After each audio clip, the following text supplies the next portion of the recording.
এক বছর পর ফের খুলছে স্কুল। আদালতের নির্দেশে আবার খুলবে ডেবরার স্কুল। 2023-এ বন্ধ হয়ে যায় কাঁকড়া জুনিয়র হাই স্কুল। শিক্ষকের অভাবে তখন বন্ধ করে দেওয়া হয় স্কুল। ফলে 147 জন পড়ুয়া সমস্যায় পড়ে। হাইকোর্টের নির্দেশে ফের খুলছে স্কুল। ফের স্কুল খোলায় খুশি এলাকাবাসী। সরাসরি কথা বলবো দিগ্বিজয়ের সঙ্গে। দিগ্বিজয়, স্কুল তো খুললো ঠিকই, পড়ুয়ারা আবার স্কুলে আসতে পারবে, কিন্তু তাদের পড়ানোর জন্য যথেষ্ট শিক্ষক আছেন তো? যে সমস্যার কারণে স্কুল বন্ধ করে দেওয়া হয়েছিল সেই সমস্যা মিটেছে তো?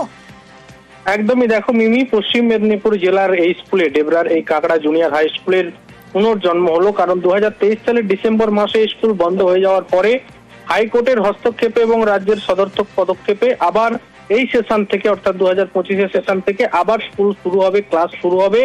কারণ 2023-এর ডিসেম্বর মাস থেকে টানা এক বছর এই স্কুল শিক্ষকের অভাবে বন্ধ হয়ে যায়। প্রায় 147 জন পড়ুয়ার কিন্তু ভবিষ্যৎ নিয়ে প্রশ্ন ওঠে। যদিও তারা বিভিন্ন জায়গায় ভর্তি হয়ে যায়, কিন্তু ওখানকার যারা এলাকাবাসী রয়েছে তারা হাইকোর্টের দ্বারস্থ হয় এবং হাইকোর্টের যিনি প্রধান বিচারপতি রয়েছেন টি.এস. শিবগণম এবং বিচারপতি চৈতালি চ্যাটার্জি দাসের ডিভিশন বেঞ্চের নির্দেশে সেখানে শিক্ষক নিয়োগ করে আবার স্কুল শুরু করতে হবে এই সেশনে, সেই নির্দেশ আছে। এবং তারপরেই কিন্তু এলাকার মানুষজন থেকে পড়ুয়ারা তাদের মুখে অনেকটাই খুশির হাওয়া। এই সেশনে স্কুল চালু হওয়ার জন্য যা যা দরকার সেই নির্দেশও কিন্তু হাইকোর্ট দিয়েছে। স্বভাবতই এই স্কুলের পুনর্জন্ম হলো এবং এতে কিন্তু খুশি এলাকাবাসী। অনেক ধন্যবাদ।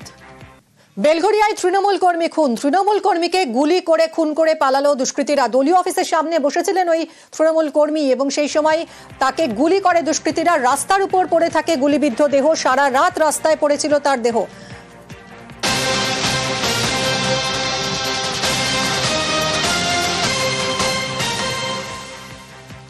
কথা বলবো সুবীর, আমাদের প্রতিনিধির সঙ্গে। সুবীর, এভাবে তৃণমূল কর্মীকে খুন করা হলো একেবারে দলীয় অফিসের সামনে, সারা রাত তার দেহ পড়ে রইল গুলিবিদ্ধ অবস্থায়, সকালে তাকে হাসপাতালে নিয়ে যাওয়া হলো। কারা রয়েছে এই ঘটনার পিছনে? পুলিশ কি বলছে, কি কারণে এই খুন, কিছু জানা গেল? দেখো মিমি, প্রথমে তোমাকে জানিয়ে রাখি যে ইনফরমেশনটা পাওয়া যাচ্ছিল প্রথমে, এখন যেটা পাওয়া যাচ্ছে সেটা হচ্ছে যে রেহান খান, যে তৃণমূল কর্মী, সে তার বাড়ির একদম সামনেই বসে কিছু যুবকের সঙ্গে মদ্যপান করছিলেন, এমনটাই অভিযোগ উঠে আসছে। এবং সেই জায়গা থেকে দুষ্কৃতীরা কিন্তু আসে এবং এসে কিন্তু দু রাউন্ড গুলি চালায়। একটি গুলি রেহান খানের গলায় লাগে এবং সে তখনই কিন্তু সেখানে লুটিয়ে পড়ে। বাড়ির সামনে বসে রইলেন এবং সেই জায়গাতে দুষ্কৃতীরা এসে গুলি চালিয়ে চলে গেল। এই নিয়ে এলাকার লোক কিন্তু কিছু জানতে পারলেন না এবং গভীর রাতে এই ঘটনা ঘটেছে।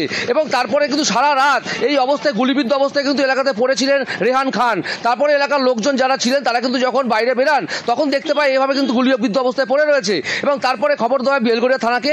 এই মুহূর্তে বেলঘরিয়া থানার পুলিশ থেকে শুরু করে ব্যারাকপুর পুলিশ কমিশনারেটের গোয়েন্দা বিভাগ থেকে শুরু করে যারা উচ্চপদস্থ আধিকারিক রয়েছেন তারা ঘটনাস্থলে এসছেন। ঘটনাস্থলে আছেন ডিসি সাউথ অনুপম সিং এবং গোটা ঘটনা কিন্তু গোটা ঘটনাস্থল ঘিরে রাখা হয়েছে। এবং একটি যে গুলি চালানো হয়েছে, একটি গুলি কিন্তু ঘটনাস্থল থেকে উদ্ধার করেছে পুলিশ। এবং তোমাকে জানিয়ে রাখি এই ঘটনায়, অর্থাৎ যেটা একদম সূত্র মারফত জানা যাচ্ছে যে এই রেহান খানের সঙ্গে এলাকারই কিন্তু আরেকজন যুবক যার নাম উঠে আসছে সুশান্ত রায়, তার সাথে কিন্তু একটা শত্রুতা ছিল।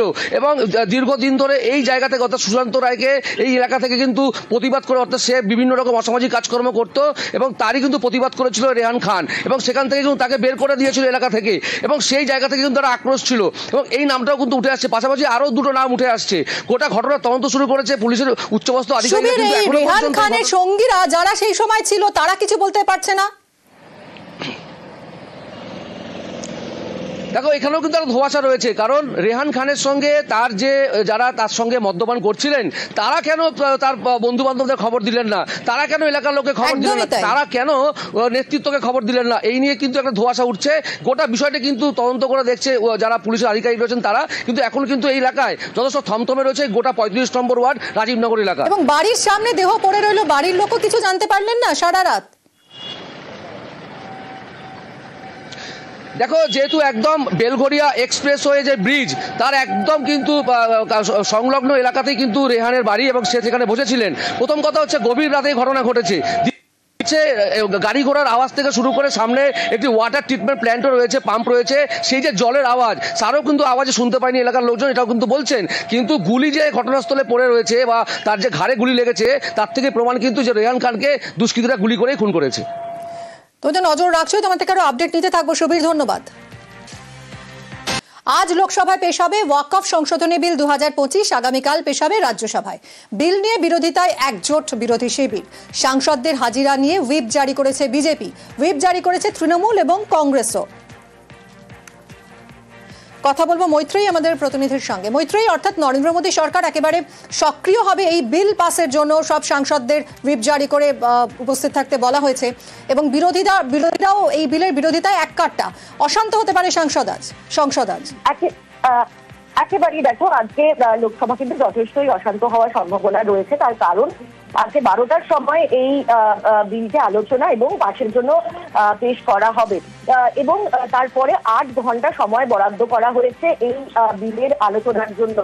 একদিকে যখন সরকার পক্ষ চাইছে যে 8 ঘন্টার আলোচনার পরে এই বিল পাশ করে দেওয়া যায় আজকেই, এবং তাই জন্য ইতিমধ্যে তারা শুধু যে নিজেদের সাংসদদের হুইপ জারি করেছে 3 লাইন তাই নয়, তারা নিজেদের অন্যান্য যে দুই শরিক আছে, যে গুরুত্বপূর্ণ শরিক এনডিএ শরিক, তাদের সাথেও কিন্তু ইতিমধ্যেই কথা তারা বলে নিয়েছেন যাতে এই ওয়াকফ বিলের পরেই তারা ভোট দেন।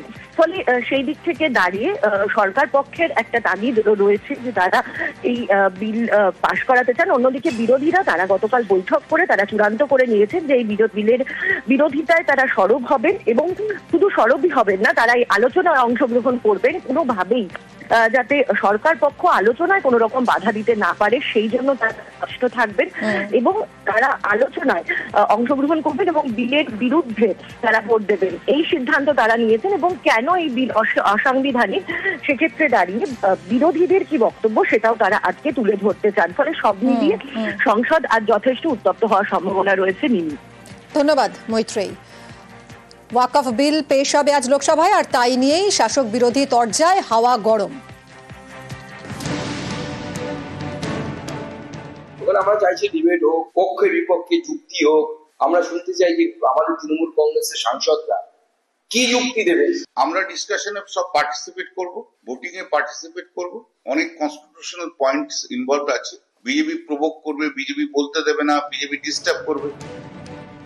বুধবার লোকসভায় ওয়াকফ বিল এ নিয়ে আগের দিন থেকেই তরজা তুঙ্গে। এমন একটি আইন এখন বলবৎ আছে যা কোর্টে পর্যন্ত চ্যালেঞ্জ করা যেতে পারে না। কালকে যদি কোনো ওয়াকফ বলে যে আপনার বাড়িতে বা আমার বাড়িতে ওয়াকফ সম্পত্তি, আমার হাতে অধিকার নেই, আমি কোর্টে গিয়ে তাকে চ্যালেঞ্জ করি। তৃণমূল কংগ্রেসের যারা উকিল বাবুরা আছে তারা কি যুক্তি দেয় আমরা শুনি।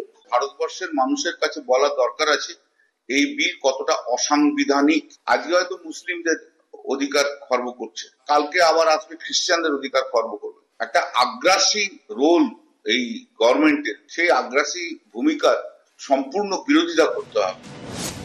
গত বছর বাদল অধিবেশনে সংসদে ওয়াকফ বিল পেশ করে মোদী সরকার। এরপরেই বিস্তারিত আলোচনার জন্য যৌথ সংসদীয় কমিটির কাছে বিলটি পাঠানো হয়। এবছর বাজেট অধিবেশনের শুরুতেই জেপিসি বিলটি লোকসভায় জমা দেয়। এবার লোকসভায় পেশ সংশোধিত বিল। 2024-এ পেশ হওয়া ওয়াকফ বিলের সঙ্গে এই সংশোধিত বিলের একাধিক জায়গায় পার্থক্য রয়েছে। পুরনো বিলে কেউ 5 বছর ইসলাম ধর্মাচরণ করলেই নিজের স্থাবর অস্থাবর সম্পত্তি দান করার অধিকারী। নতুন বিলে বলা হয়েছে এমন দানের পেছনে ফন্দি, কৌশল বা ভুল বুঝিয়ে দানের চেষ্টা যেন না থাকে।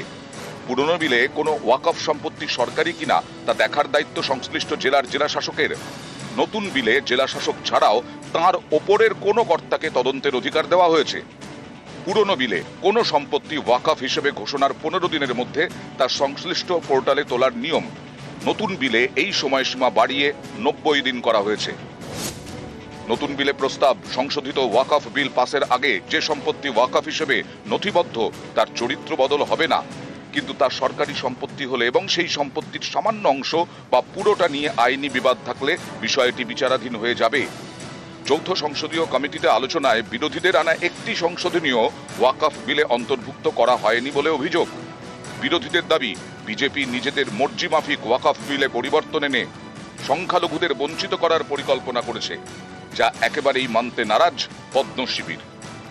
আজকে হয়তো মুসলিমদের অধিকার খর্ব করছে, কালকে আবার আসবে খ্রিস্টানদের অধিকার খর্ব করবে। একটা আগ্রাসী রোল এই গভর্নমেন্টের, সেই আগ্রাসী ভূমিকার সম্পূর্ণ বিরোধিতা করতে হবে। কালকে যদি কোনো ওয়াকফ বলে যে আপনার বাড়িতে বা আমার বাড়িতে ওয়াকফ সম্পত্তি, আমার হাতে অধিকার নেই, আমি কোর্টে গিয়ে তাকে চ্যালেঞ্জ করি। তৃণমূল কংগ্রেসের যারা উকিল বাবুরা আছে তারা কি যুক্তি দেয় আমরা শুনি। নিউজ 18 বাংলা।